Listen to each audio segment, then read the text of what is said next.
बिस्मिल्लाहिर्रहमानिर्रहीम। I am professor Abid Umar from GRIP institute Multan. देखो बेटा, आज हमारा जो टॉपिक है वो हमने करना है न्यूक्लिक एसिड। कौन सा टॉपिक करना है? हमने न्यूक्लिक एसिड के बारे में जो है बेटा वो पढ़ना है।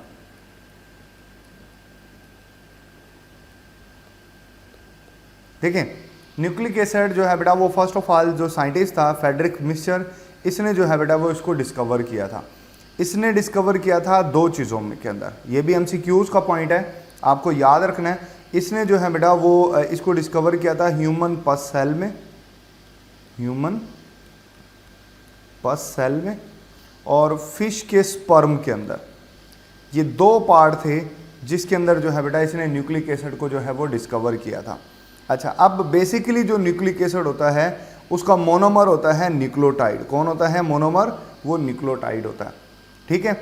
इसके अलावा जो न्यूक्लिक एसिड के बारे में जो बात जानने वाली है, दो बड़े इंपॉर्टेंट टाइप के न्यूक्लिक एसिड होते हैं जिनको हमने स्टडी करना है। उसमें एक जो है बेटा वो डीएनए है और दूसरा जो है वो आरएनए है।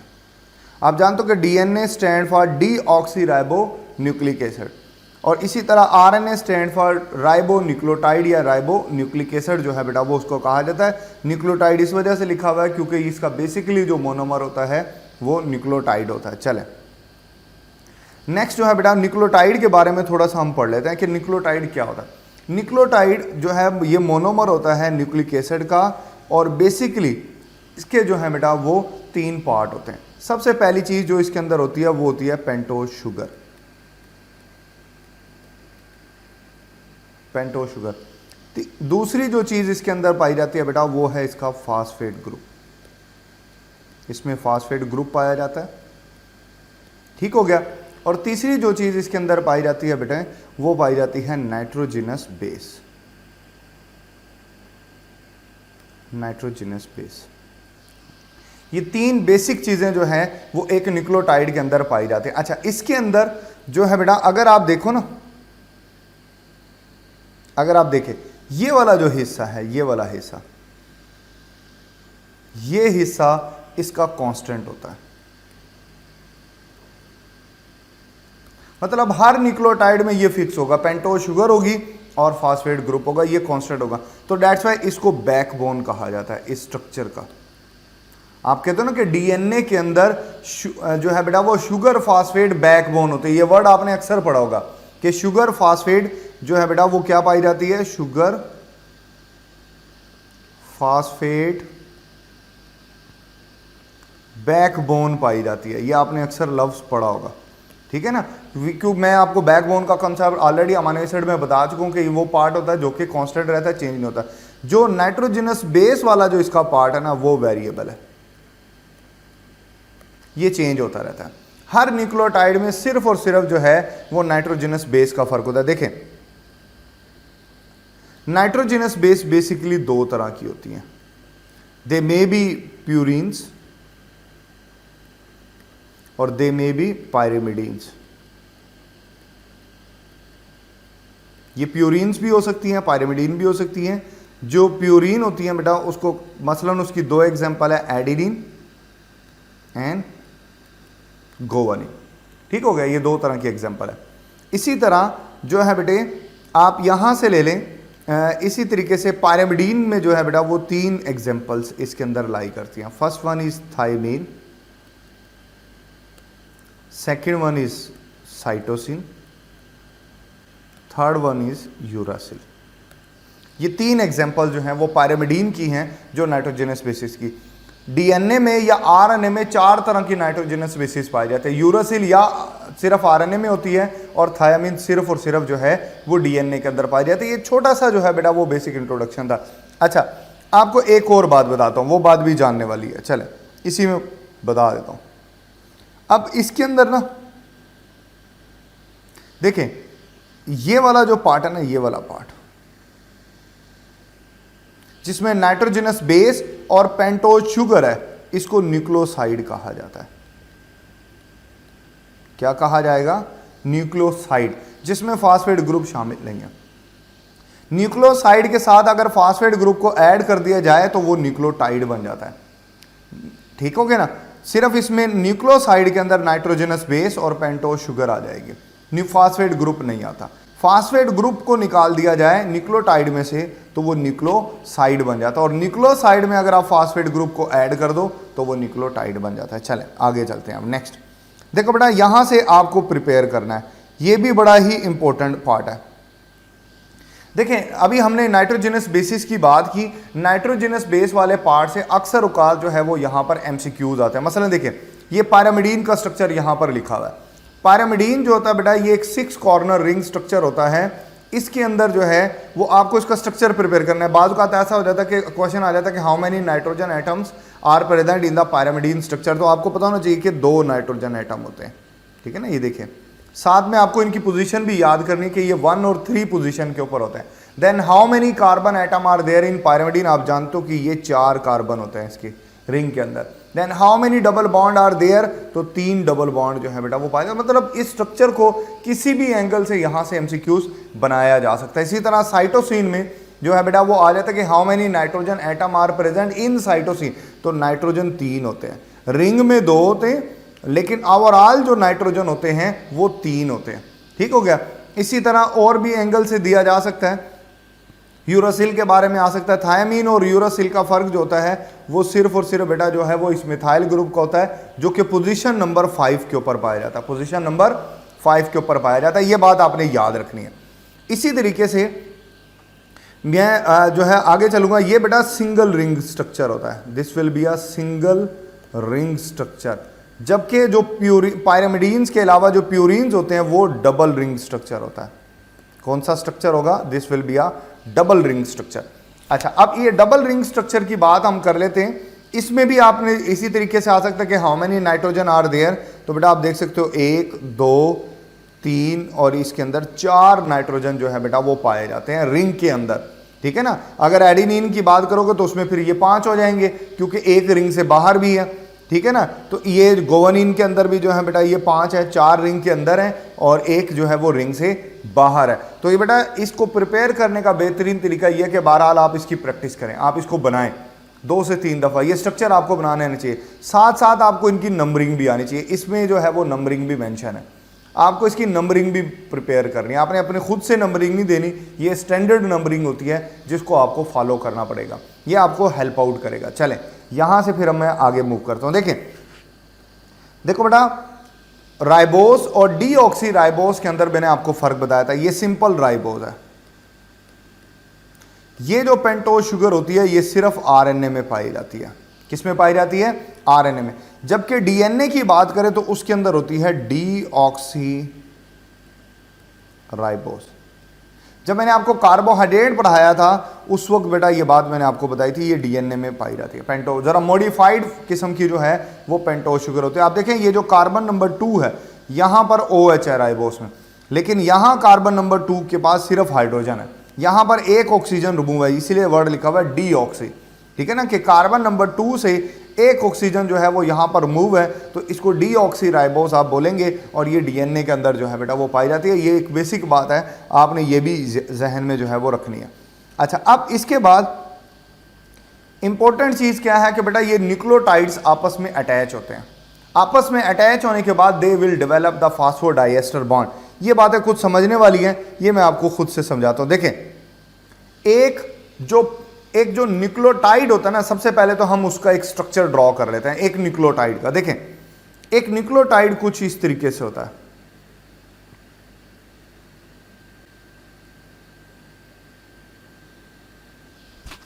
देखें ये पेंटोज शुगर है, यहां पर होती है नाइट्रोजनस बेस कार्बन नंबर 1 के ऊपर। पहले तो ये बात याद रखनी है, ठीक हो गया। फिर यहां पर जो है बेटा वो है CH2O फास्फेट ग्रुप है, ठीक है ना, ये बात आपने याद रखनी है। This will be a phosphate group, ठीक है ना। अच्छा यहां पर आएगा HOH HOH और यहां पर आप H लगा सकते हैं, ठीक हो गया। अच्छा सबसे पहले तो आप इनकी नंबरिंग कर लें। ये मैं इनकी नंबरिंग कर देता हूं। कार्बन नंबर 1 2 3 4 और ये 5। इस पेंटोज शुगर में ये एक न्यूक्लियोटाइड है। न्यूक्लियोटाइड के अंदर जो बेटा कार्बन नंबर 1 के ऊपर नाइट्रोजनस बेस अटैच होती है, ये हमेशा ऐसे ही होता है। कार्बन नंबर 3 बड़ा इंपॉर्टेंट है क्योंकि यहां फास्फोडाइएस्टर बॉन्ड फॉर्मेशन में इसकी इन्वॉल्वमेंट है। कार्बन नंबर 5 भी बड़ा इंपॉर्टेंट है क्योंकि इसके ऊपर फास्फेट ग्रुप अटैच है। कार्बन नंबर 5 के ऊपर फास्फेट ग्रुप अटैच है, कार्बन नंबर 1 के ऊपर नाइट्रोजनस बेस अटैच है, और जो कार्बन नंबर 3 है उसने जो है बेटा वो नेक्स्ट फास्फोडाइएस्टर बॉन्ड जो है वो डेवलप करना है। चलें ये कैसे होगा ये अब हम देख लेते हैं जी, ये फास्फोडाइएस्टर बॉन्ड कैसे बन जाएगा। देखें एक और न्यूक्लियोटाइड जो है वो मैं ड्रॉ करने लगा हूं, ये ले,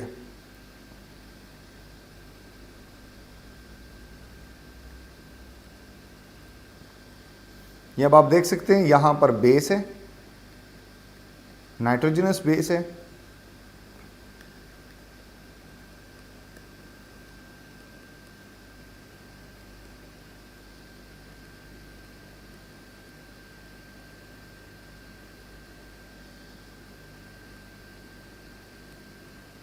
ये तो बेटा क्या होगा, होगा ये कि यहां पर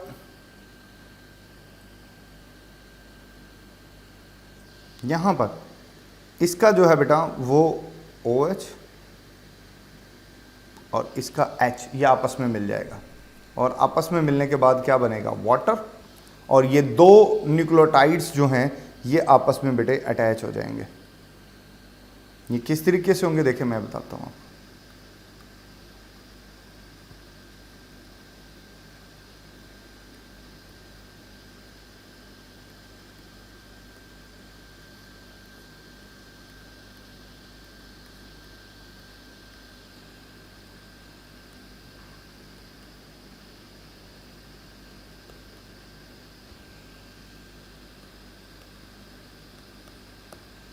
ये अब आप देख सकते हो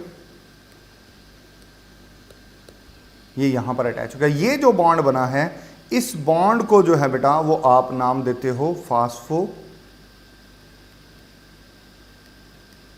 डाइएस्टर बॉन्ड, ठीक है ना। इसको याद करने का तरीका बता देता हूं, ये होता है कोपेक। कोपेक बड़ा मशहूर वर्ड आजकल ये वर्ड है। कोपेक जो है ना, कार्बन फिर ऑक्सीजन फिर फास्फेट फिर ऑक्सीजन और फिर कार्बन, ये फास्फोडाइएस्टर बॉन्ड बन जाता है। ठीक हो गया। अच्छा अब ये फास्फोडाइएस्टर बॉन्ड आपने देखा कि ये जनाब जो है ऊपर वाले न्यूक्लियोटाइड का तीसरा और यहाँ नीचे वाले न्यूक्लियोटाइड का पांचवां कार्बन जो है ये बॉन्ड बनाता है। ठीक है ना, ये बात आपने याद रखनी। अब ना मैं एक दो सवाल आपसे पूछता हूँ। देखें सबसे पहले क्वेश्चन नंबर 1, आपने इनका मुझे आंसर करना है। देखें सबसे पहला क्वेश्चन है बेटा, how many water molecule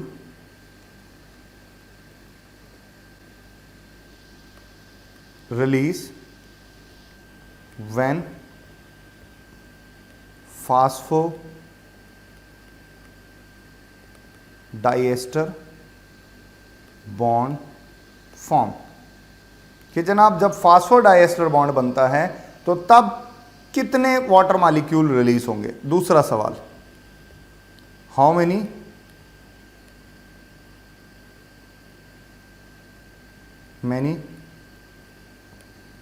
water molecule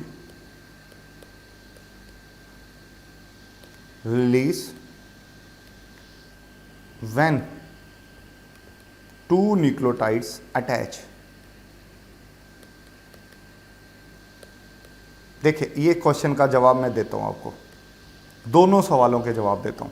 देखो बेटा पहला दूसरे सवाल से हम शुरू कर रहे थे कि how many water molecule release when two nucleotide attach. आप अगर पिछली स्लाइड पर चले जाएं तो ये दो न्यूक्लियोटाइड हमने अटैच किया, और आप जानते हैं कि जब हमने दो न्यूक्लियोटाइड अटैच किए तो एक वाटर मॉलिक्यूल रिलीज हुआ। क्या जवाब आया, 1 वाटर मॉलिक्यूल। तो डेट्स वाई इसको दूसरे का जो जवाब बन गया, जो आंसर बना बेटा वो क्या बना, 1 वाटर मॉलिक्यूल। कि जब दो न्यूक्लियोटाइड अटैच हुए, दो मुख्तलिफ बातें हैं, इन दोनों का मतलब एक नहीं है कि जब दो न्यूक्लियोटाइड आपस में अटैच होंगे तो एक एस्टर बॉन्ड बनता है, एक एस्टर बॉन्ड बनता है। ठीक है ना, क्योंकि एक एस्टर बॉन्ड जो है ना, आप ये देख सकते हो ये वाला जो एस्टर बॉन्ड है ये पहले से बना हुआ था, ये वाला ये एस्टर बॉन्ड पहले से बना हुआ था, सिर्फ ये एस्टर बॉन्ड बना है। बात समझ आ गई ना, क्योंकि एक एस्टर बॉन्ड बनता है तो फिर वाटर मॉलिक्यूल भी एक ही रिलीज होगा। लेकिन इसके कंपैरिजन में अगर जब आप बात करते हो फास्फोडाइएस्टर बॉन्ड की, देखो अब आप बात कर रहे हो फास्फोडाइएस्टर बॉन्ड। देखो डाई एस्टर का वर्ड जब आप यूज कर रहे हो तो इसका मतलब है कि 2 एस्टर बॉन्ड बन रहे हैं, और 1 ester bond that will be equal to 1 water molecule. ठीक हो गया ना। जब आप बात करो फास्फोडाइएस्टर, यानी आप खुद पूछ रहे हो कि 2 एस्टर बॉन्ड में बताएं, तो फिर बेटा यहां पर आंसर इसका आएगा 2 वाटर मॉलिक्यूल, 1 नहीं आएगा, 2 आएगा। जब 2 न्यूक्लियोटाइड अटैच हो रहे थे तो एक एस्टर बना था, एक एस्टर पहले से बना हुआ था। लेकिन जब आपने बात ही फास्फोडाइएस्टर की कही है तो फिर बेटा इसका आंसर जो है वो 2 वाटर मॉलिक्यूल जो है वो आ जाएगा। ठीक है, ये इस तरीके से जो है बेटा आपने इसको याद रखना है। अच्छा, फिर एक दो बातें और हैं, चलें वो भी हम सीख लेते हैं। इसके सीखने से पहले देखें एक और चीज जो पूछ ली जाती है कि वो भी आप बता दें जनाब, कि तीसरा सवाल में आ जाता है कि फॉर एग्जांपल जो है, मैं आपको एक स्ट्रक्चर दिखाता हूं, उससे बात आपको ये देखें, ये स्ट्रक्चर आपके पास गिवन है, ये आप देख सकते हो कि यहां पर जो है बेटा अब आपने बताना है कि फॉर एग्जांपल, आप यहां पे लिखो for example 4 nucleotides attach how many phosphodiester and ester bonds form। जी, सवाल यह है कि 4 न्यूक्लियोटाइड आपस में जुड़े हुए हैं, 4 न्यूक्लियोटाइड अगर आपस में जुड़े हैं तो उसमें कितने फास्फोडाइएस्टर बॉन्ड होंगे और कितने एस्टर बॉन्ड होंगे, ये बात आपने बतानी है। इसका बड़ा सिंपल सा फार्मूला देखें, फास्फोडाइएस्टर बॉन्ड आप लिखें,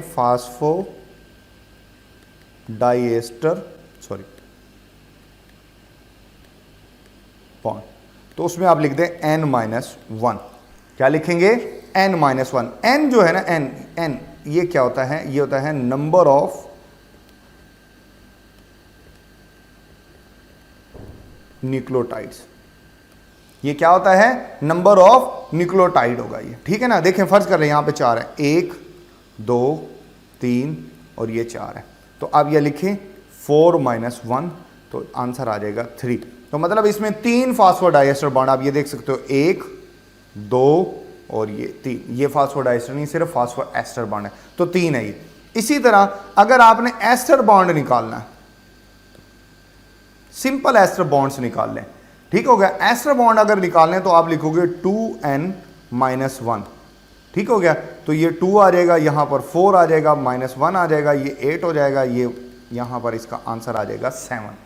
ये कैसे है देखें, अब ये 1 2 3 4 5 6 और ये 7 इसके अंदर 4 न्यूक्लियोटाइड अटैच हैं, 7 एस्टर बॉन्ड है, 3 जो है वो फास्फोडाइएस्टर बॉन्ड है। फिर अब इस पूरे स्ट्रक्चर से वाटर मॉलिक्यूल कितने रिलीज होंगे? इस पूरे से 7 एस्टर हैं तो 7 वाटर ही होंगे,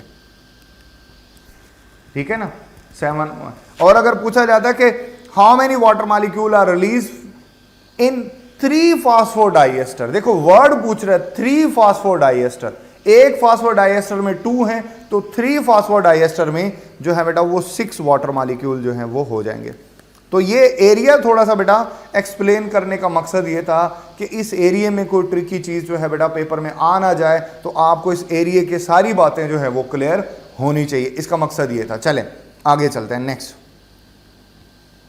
नेक्स्ट जो है बेटा ये डायग्राम आपको देखिए, दिस मीन द एरवन चेरगॉफ ने जो है बेटा जब वाटसन और क्रिक का मॉडल आया था तो उसके अंदर जो है बेटा एक चीज ये भी एक्सप्लेन की जाती है कि जो नंबर ऑफ एडेनिन होते हैं they will always equal to number of thymine. इसी तरह जो गोवानिन होते हैं वो that will be equal to cytosine. अब इसका कॉन्सेप्ट समझने के लिए मैं आपको एक एमसीक्यूज वाइज एक एग्जांपल देता हूं। फॉर एग्जांपल आपके पास एडेनिन जो है वो 20% है, तो आप बताएं कि साइटोसिन कितने परसेंट होगी, साइटोसिन जो है वो कितने परसेंट होगी, ये आपने बात बतानी है। बड़ी आसानी से एरवन चेरगॉफ का रूल इस्तेमाल करके आप बता सकते हो। देखिए अगर एडेनिन 20% है तो कंफर्म बात है कि थायामीन भी 20% होगी, ठीक हो गया ना। तो टोटल आपने करना होता है 100, तो ये अगर ये हो गया 40, 20 इसका हो गया, 20 इसका हो गया, तो तो बेटा इसको रखोगे 30, इसको भी रखोगे 30, तो ये हो जाएगा 60 और ये पूरा हो गया 100। ठीक हो गया। तो अब आपको पता चल गया कि जो साइटोसिन है वो 30% होगा। आपने बैलेंस करना है। तो इस तरह जो है बेटा वो आप पता लगा सकते हो। अगर आपको एक पता लग जाए तो आप जो है बड़ी आसानी से जो है बेटा तीनों में से किसी को भी फाइंड आउट जो है वो कर सकते हैं। यहां से एमसीक्यूज आता रहा है, आपने ये याद रखना है। चले, उसके बाद बड़ा ही इंपॉर्टेंट पार्ट है बेटा, आपको पता है कि जनाब एडेनिन और गुवानिन, जो एडेनिन और थायमिन में 2 हाइड्रोजन बॉन्ड होते हैं, साइटोसिन और थायमिन में जो है साइटोसिन और गुवानिन में 3 हाइड्रोजन बॉन्ड होते हैं। और ये एंटी पैरल, बड़ी जर्नल सी बातें, एफएससी लेवल की बातें कि ये एंटी पैरल स्टैंड होते हैं। 1 3 एक जो है बेटा, अगर जो है बेटा वो 3/5 का होता है तो दूसरा 3 जो है बेटा वो 5/3, इस तरीके से ये एंटी पैरल पोजीशन में पाए जाते हैं। अच्छा, ये एक हेलिक्स है, ये आपको दिखाई दे रहा है, दिस वन इज 1 हेलिक्स। एक हेलिक्स के दरमियान का जो डिस्टेंस होता है वो 3.4 नैनोमीटर होता है। और 2 न्यूक्लियोटाइड के दरमियान में अगर डिस्टेंस देखें तो ये निकल आता है 0.03%, और इसका डायामीटर होता है 2 नैनोमीटर। लेकिन ये मैं ना आपको समझाता हूं, मैं आपको खुद बना के समझा देता हूं, फिर आपको ज्यादा अच्छे से समझ आएगा। देखिए, फर्ज कर लें ये डीएनए स्ट्रैंड है, ठीक हो गया। तो बेटा ये एक हेलिक्स होती है। एक हेलिक्स के अंदर ना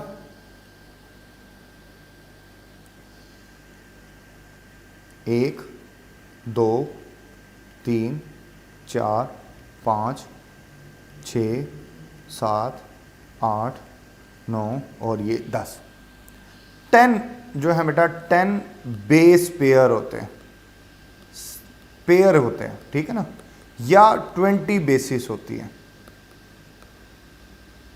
इन सिंगल हेलिक्स। एक सिंगल हेलिक्स के अंदर जो है बेटा वो 20 बेसिस होते हैं, ये बात आपने याद रखनी है। फिर उसके बाद इन 20 बेसिस के दरमियान में एक हेलिक्स का जो डिस्टेंस होता है वो होता है 3.4 नैनोमीटर। और अगर आप इसको आंगस्ट्रॉम कर दें तो ये 34 आंगस्ट्रॉम होगा, क्योंकि 1 नैनोमीटर आप जानते हैं वो इक्वल होता है 10⁻⁻⁹ मीटर के, जबकि 1 angstrom is equal to 10⁻⁻10 meters. ये बात आपने याद रखनी, ठीक हो गया। अच्छा, ये तो है 10 बेस पेयर्स के दरमियान में फासला। और अगर वो कहे कि सिंगल बेस पेयर में, यानी यहां से लेके यहां तक का ये फासला आप बता दें, तो बड़ा सिंपल सा बेटा, अगर 10 के अंदर जो है 3.4 नैनोमीटर है तो एक में कितना होगा 3.4 डिवाइडेड बाय 10, तो आंसर आ जाएगा बेटा 034। ये आप लिख लेते हैं 034, ठीक हो गया। और ये है डायामीटर, ये क्या है, डायामीटर है डीएनए का, ये आपने याद रखना है। ये होता है 2 नैनोमीटर, कितना होगा 2 नैनोमीटर। और डायामीटर को मेंटेन करता है हाइड्रोजन बॉन्ड्स, क्योंकि डीएनए के दरमियान में हाइड्रोजन बॉन्ड होते हैं, ठीक है ना। ये अब आप देख सकते हो, ये देख लें, ये यही बातें बताई हुई जो मैंने बताया आपको। ये 2 नैनोमीटर, ये देखिए 2 नाइट्रोजनस बेसिस के दरमियान में डिस्टेंस बताया हुआ, ठीक हो गया ना। ये बाकी चीजें सिलेबस में है नहीं, माइनर ग्रुप, मेजर ग्रुप और ये बातें जो हैं बेटा ये नहीं है। चले आगे चलते हैं, नेक्स्ट। अच्छा, उसके बाद ये जो डीएनए का ये मेन स्ट्रक्चर था, ये सारे का सारा जो पार्ट है बेटा, ये सारा कॉन्सेप्चुअल था। ये एरिया वो एरिया था जो बेटे आपको प्रिपेयर करना है। इस एरिया में से एमसीक्यूज आते हैं। ये सारा एरिया जो है मैंने वो जिस तरीके से प्रॉपरली उसको करना था मैंने आपको करके दिखाया है, ताकि आपका ये हिस्सा प्रिपेयर हो। चले, यहाँ पर हमारा ये टॉपिक मुकम्मल होता है जो है बेटा। इस इंशाल्लाह नेक्स्ट टॉपिक में हम आरएनए करेंगे। थैंक यू, अल्लाह हाफिज़।